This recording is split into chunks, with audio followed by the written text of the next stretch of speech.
मोइन, उनकी पत्नी अस्मा और 3 मासूम बच्चियों के लापता होने की खबर चल रही थी। लेकिन जब पांचों के अपने ही घर में शव मिले तो पूरा मेरठ दहल गया। मोइन का शव प्लास्टिक की एक बोरी में बंधा मिला, उसके हाथ पैर बंधे हुए थे। वहीं अस्मा और तीनों बेटियों के शव बेड पर पड़े हुए थे। बेटियों के शव तो बेड के अंदर छुपाए गए थे। ऐसा लग रहा था मानो किसी अपने ने ही पूरे परिवार को बेरहमी से मौत के घाट उतार दिया और घर का दरवाजा बाहर से बंद कर चला गया। लेकिन आखिर इस हत्या के पीछे की वजह क्या थी? क्या एक तलाक, 3 शादियां और लाखों का उधार देना मोइन के किसी अपने को ही रास नहीं आया? पूरे मामले को लेकर अब तक क्या क्या खुलासे हुए हैं, बताते हैं मेरठ मर्डर की पूरी मिस्ट्री के बारे में आज की इनसाइड स्टोरी में। नमस्कार, मेरा नाम है मेघना सचदेवा और आप मुझे देख रहे हैं लोकमत हिंदी पर। मेरठ के लिसाड़ी गेट थाना क्षेत्र के सुहेल गार्डन कॉलोनी में रहने वाले मोइन के पूरे परिवार की हत्या कर दी गई। इससे इलाके के लोग दहशत में हैं। परिवार के 5 लोगों की बेरहमी से हत्या किसने की? मृतकों में मोइन, उनकी पत्नी अस्मा और 3 मासूम बच्चियां, अफसा जो कि 8 साल की थी, अजीजा 4 साल की थी और अदीबा 1 साल की थी। पुलिस के मुताबिक सभी के सिर पर किसी खुंद हथियार से वार किया गया था। मकान में जब पुलिस दाखिल हुई तो उन्हें मोइन का शव तो प्लास्टिक की एक बोरी में बंधा हुआ मिला, उसके हाथ पैर बंधे हुए थे और अस्मा और उनकी तीनों बेटियों के शव बेड पर पड़े हुए थे। कोई समझ नहीं पा रहा था कि यह कब और कैसे किया गया। रिपोर्ट्स के मुताबिक मोइन किराए के मकान में रहता था।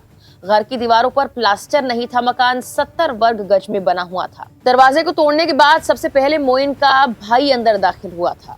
जमीन पर कपड़े और सामान बिखरे हुए थे। उसके मुताबिक दरवाजे के सामने ही एक कमरा था, पास में छोटा सा किचन। कमरे में जमीन पर बेड के पास मोइन और उसकी पत्नी की लाश थी, जो चादर की गठरी और प्लास्टिक की थैली में बंधी हुई थी। उनके गले धारदार हथियार से रेत दिए गए थे। जमीन पर खून ही खून बिखरा हुआ था। ये नजारा देख कोई भी कांप जाए। कमरे में किसी तरह की दुर्गंध नहीं थी। ऐसे में यह अनुमान लगाया गया कि मर्डर हुए हुए ज्यादा वक्त भी नहीं बीता है। बेड में सामान रखने के लिए बॉक्स बने हुए थे। एक तरफ से ये खुला हुआ था। बेड के अंदर बच्चियों की लाशें छिपाई गई थी। ये लाशें बोरियों में थी। अंदर भी खून ही फैला हुआ था। मृतक के भाई सलीम ने कहा, मुझे अपनी पत्नी को अस्पताल लेकर जाना था। डॉक्टर को दिखाने के बाद मैं मोइन के घर पहुंचा। दरवाजे पर बाहर से ताला लगा था।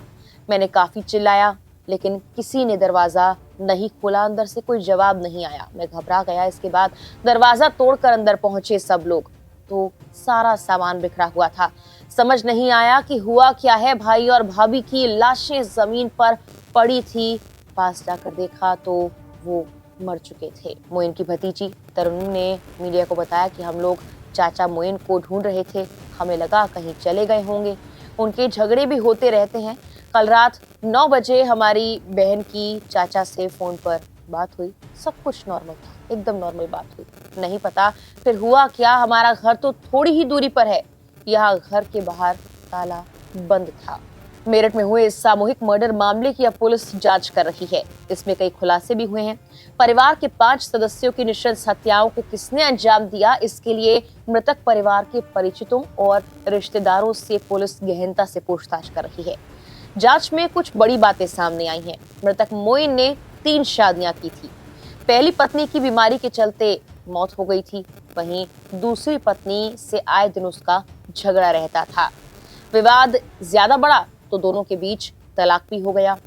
तीसरी पत्नी से 3 बेटियां थी। मृतकों में ये 3 बच्चियां और तीसरी पत्नी शामिल है।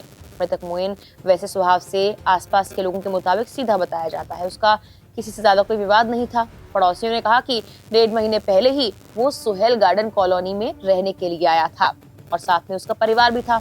इससे पहले वो जाकिर कॉलोनी में मदीना मस्जिद वाली गली में रह रहे थे। वो मवाना और रुड़की में भी कुछ वक्त तक रहे हैं। पुलिस के मुताबिक मोइन की 3 शादियां हुई थी। उसकी पहली पत्नी जफर थी। 15 साल पहले उससे उसकी शादी हुई लेकिन बीमारी के चलते जफर की मौत हो गई थी। 11 साल पहले मोइन की दूसरी शादी हुई थी नारा नाम की लड़की से। शादी के बाद उनके बीच झगड़े होने लगे, जिसके बाद ये रिश्ता ज्यादा चल नहीं पाया और दोनों का तलाक हो गया था। मोइन ने अपनी तीसरी शादी अस्मा से की थी, जिससे उसकी 3 बेटियां हुई। अस्मा पहले से शादीशुदा भी थी। वहीं घटना की जानकारी मिलते ही अस्मा के भाई मौके पर पहुंच गए। उसने पुलिस को बताया कि उसके बहनोई और बहन का किसी से कोई विवाद नहीं था। उसने बताया कि मोइन ने अपने भाई को 4.5 लाख रुपए उधार दिए थे। शुरुआती जांच में हत्या का शक मोइन के भाई पर जा रहा है। लोगों का ये कहना है मोइन की छोटी बच्चियों की तबीयत भी काफी खराब चल रही थी। एक मौलवी का घर पर लगातार आना जाना था। पुलिस ने मोइन के भाई को फिलहाल हिरासत में ले लिया है, क्योंकि सबसे पहले उसने ही उनकी लाशें भी देखी। एक झोलाछाप डॉक्टर पर भी शक की सुई गई है। बताया जा रहा है कि उससे मोइन ने बच्चियों के लिए दवाई खरीदी थी। माना जा रहा है कि पूरे परिवार को खाने में कोई नशीली चीज दी गई। बेहोश होने के बाद सभी की हत्या की गई, इसीलिए किसी को कानो कान खबर नहीं हुई और कोई चीख नहीं सुनाई दी। फिलहाल के लिए इस वीडियो में इतना ही।